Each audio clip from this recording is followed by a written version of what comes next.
Okay, so now we've talked a little bit about how your children learn to walk and what they need to be able to walk. So we can have a look at a few exercises and activities which you can use to help them achieve walking if they're struggling. Again, as I said before, there are lots and lots of reasons why your children might be struggling with some of these skills. Maybe increased tone, it may be reduced tone, maybe problems with coordination, maybe problems with flexibility or weakness. There's a huge amount of reasons and I can't be specific to each child, but hopefully you can pick out a few of these exercises and see what level your child is and see what might be helpful. But any specific questions you have, then please bring them to me at the end, or Jenny has my contact details if you want to contact me. So we started off talking about standing at a supported surface and how we develop skills for cruising. So I will just use this because you can see better.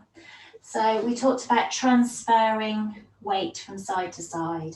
So very simply, find a surface that your child is comfortable standing at. They can be leaning, that's absolutely fine. They can be popping through their hands. But what you want to be doing is just putting toys slightly out of their reach. So they have got to transfer their weight over to reach that toy. Okay, really nice activity, very simple. You can do puzzles, get them to reach over and put the puzzles in. Building towers, getting them to knock the tower down. All you're trying to do is get that transfer of weight from side to side. Also important is to think about rotation as well. Try to get them to turn around. As we said before, one of the really lovely steps of developing stability around the hip is that when they get strong, they move away from the surface and you get that rotation of the pelvis over this fixed leg. So rotation and reaching, really important. So reaching side to side and turning, all really nice. Very straightforward activities to do. And just remember, you can try all sorts of different surfaces as well. So the lovely one is the sofa with the cushion turned up. That's usually about the right height for children as they're just getting up into standing. Coffee tables, toy boxes, all sorts of different surfaces, but find something that works for your child. As well as doing transferring weight in standing, at the same time, it's really nice to do the same skills in sitting. So again, any sitting position, it could be doing the 90-90 sitting, so feet on the floor and they're sitting on a little box or your lap, or it could be floor sitting, or it could be sitting actually totally on your lap. But thinking about the weight transfer again, because weight transfer skills can be done in all sorts of positions. So as you're trying to work on them in standing, working on them in sitting is really helpful as well. You can also do it in the high kneeling position. So when they're on their knees, okay, so leaning up against a surface normally at this stage. Again, you can practice that weight transfer from side to side. So they're all very similar skills and need similar muscles to work on. So it's not just in standing. Have a go at weight transfer in sitting, same rotation in sitting as well, and that high kneel position, all really useful. So we talked about developing the skills in standing. And now what you want to do is trying to get your child to actually move their feet, have the motivation to move. So what you might want to do is think about how you're placing your furniture and your toy boxes and things in the house.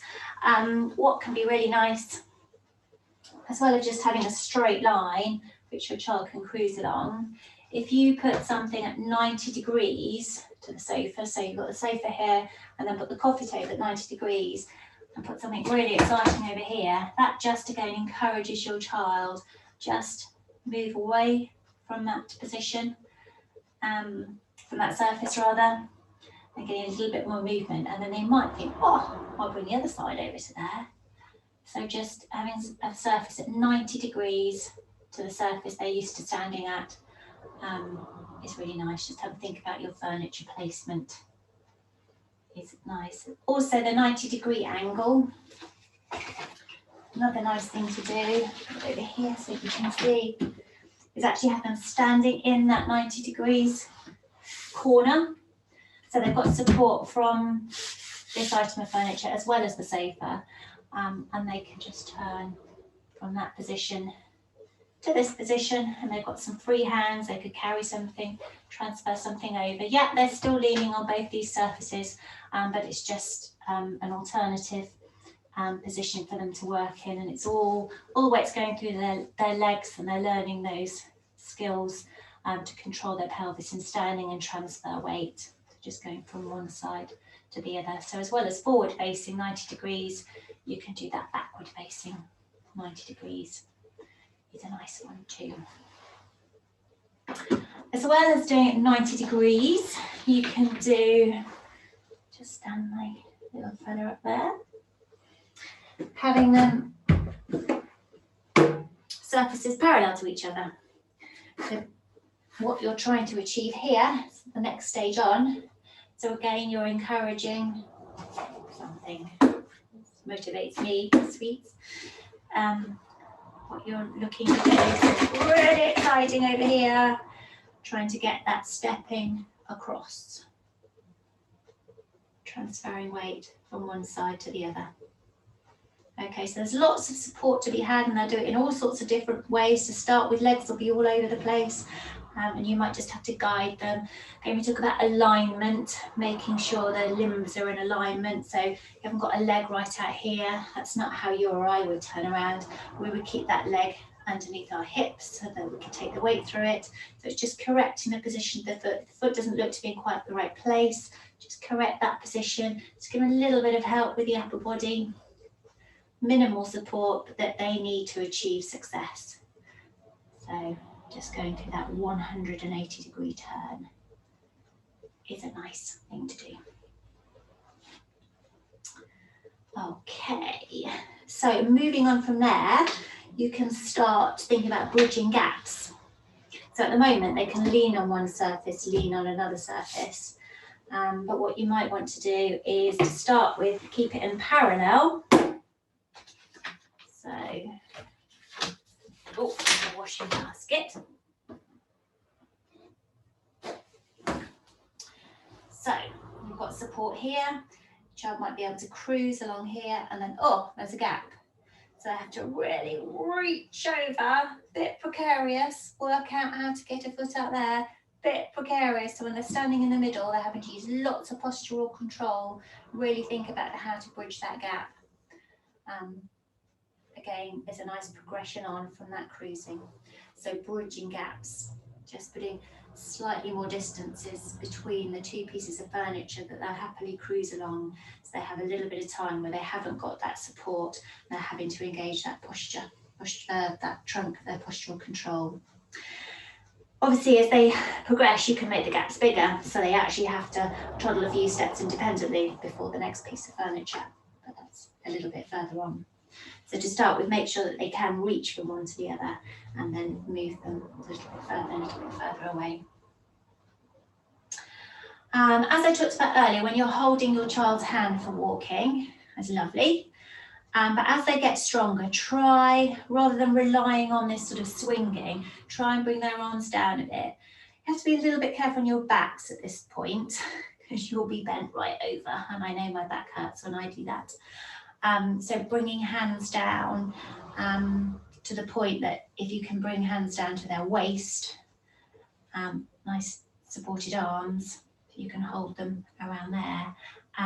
That means that they're having to engage their tummy and their pelvis a lot more, and have to work a lot harder. So just think about how you're holding your hands, holding their hands when you're doing hand-to-hand walking. And the same with single hand. Once they're down to just one hand, try and lower that hand down, so they're doing more and more of the work themselves.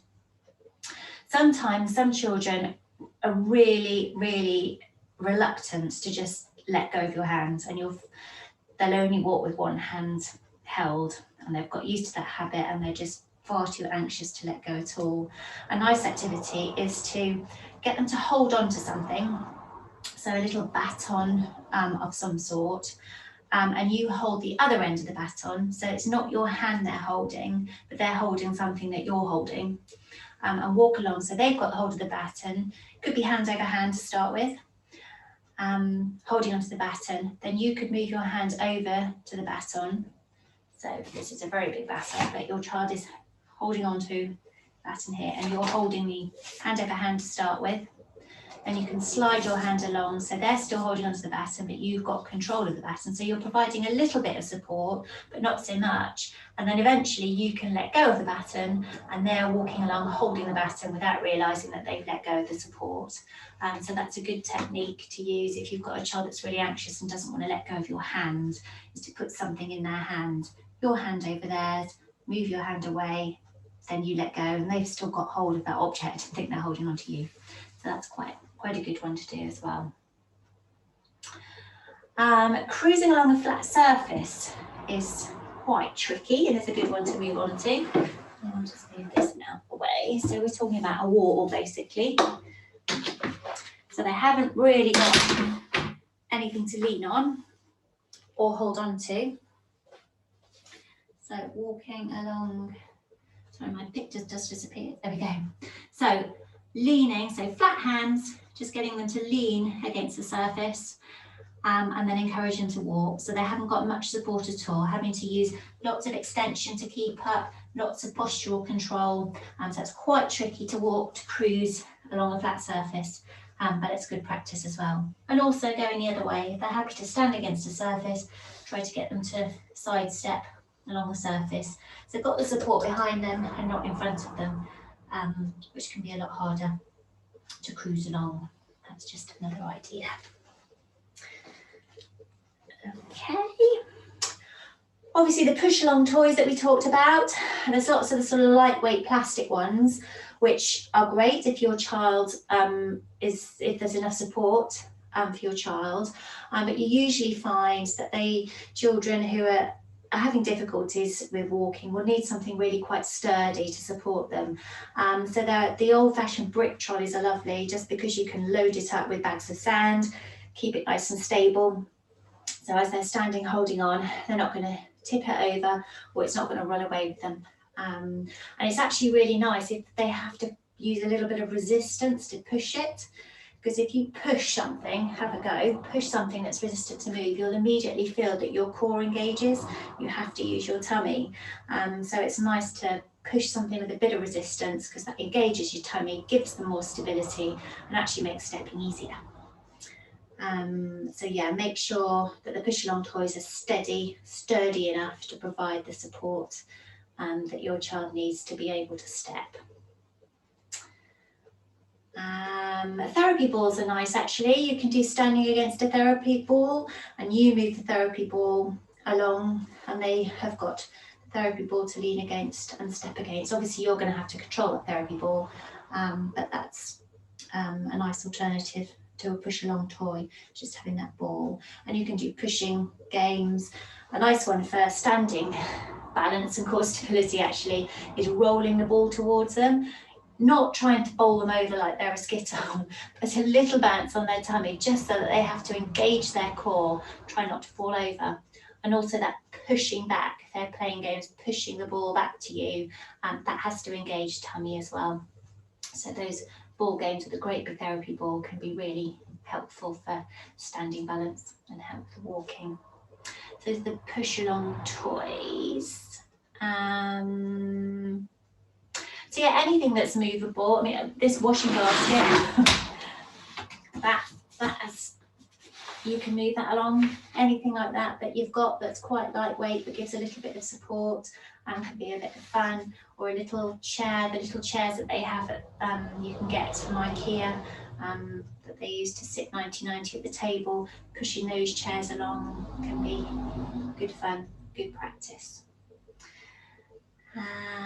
So if your child needs a bit of more support with walking, there's obviously lots of aids that physios can provide you with.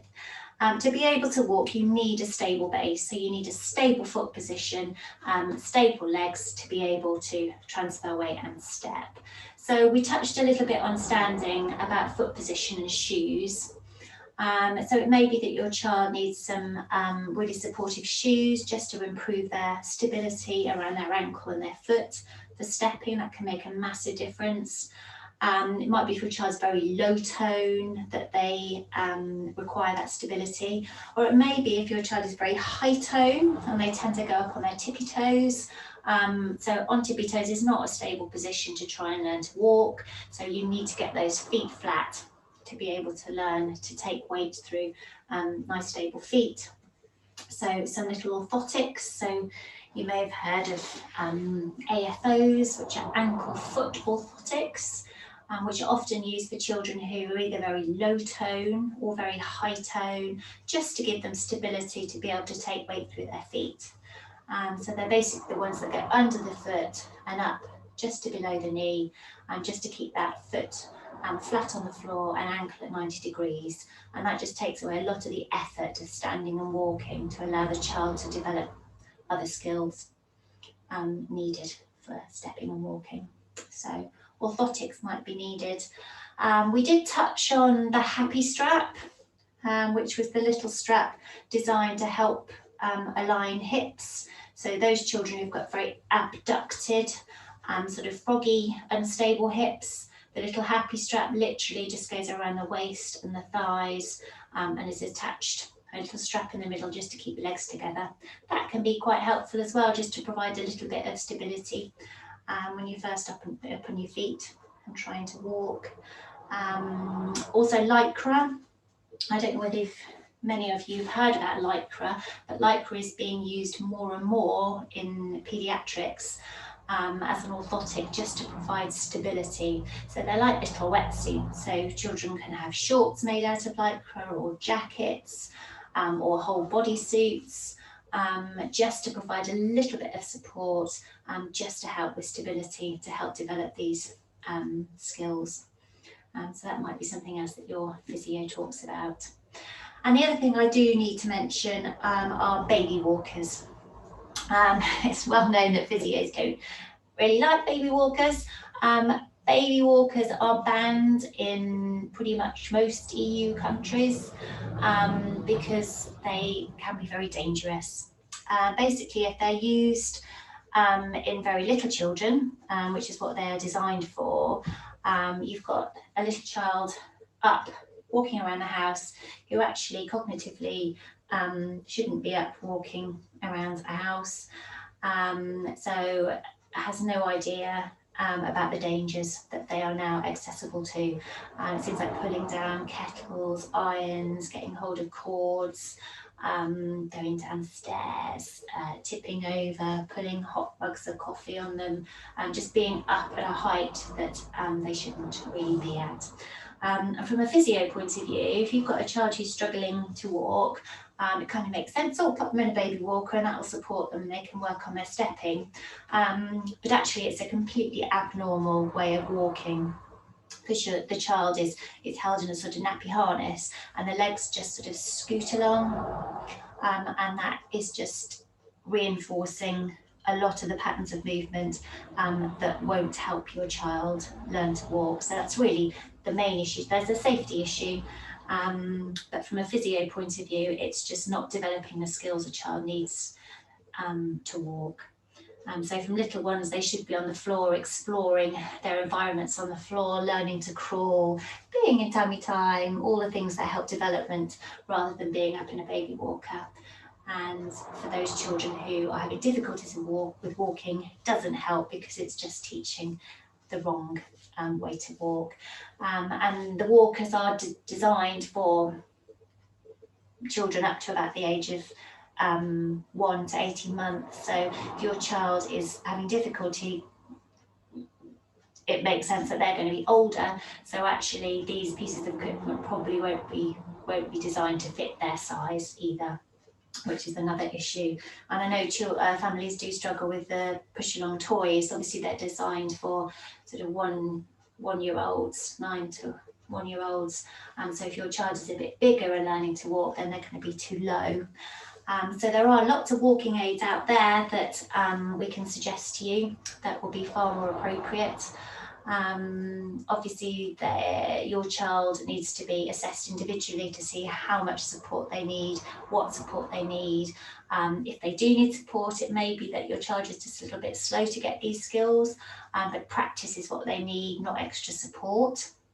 So in some cases, we'll hold off until we think they're really necessary and give the child as much chance of walking independently, because sometimes if you give a child a walker, they then start to rely on it,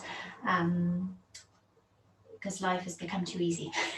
So yeah, there's a lot of walkers out there, some with lots of support, some with not very much at all, but just enough to help your child. So there's lots available, but baby walkers are something that aren't particularly useful or safe, so we wouldn't recommend them. Right, any questions? I think that's covered most of my the practical advice about how to help your child walk. Obviously, when you're supporting your child to walk, you can, I did talk about holding hands, but I do a lot of work just with that pelvic support as well. So what I'm doing there, it's more often than not, it's the pelvic that hasn't got the stability, because it's such a complex movement to transfer weight. So just holding around the pelvis and then just rocking weight from side to side. So I'll just take weight onto one leg and free this leg up, and children do normally do that natural step. So it's like rocking the weight over and allowing the foot to step. So yeah, if you're supporting from the pelvis. But again, just watch your backs, because it's very difficult to walk and move the child at the same time as bending over and holding their hips. So just be very careful and mindful of your backs, because you need to look after yourself as well.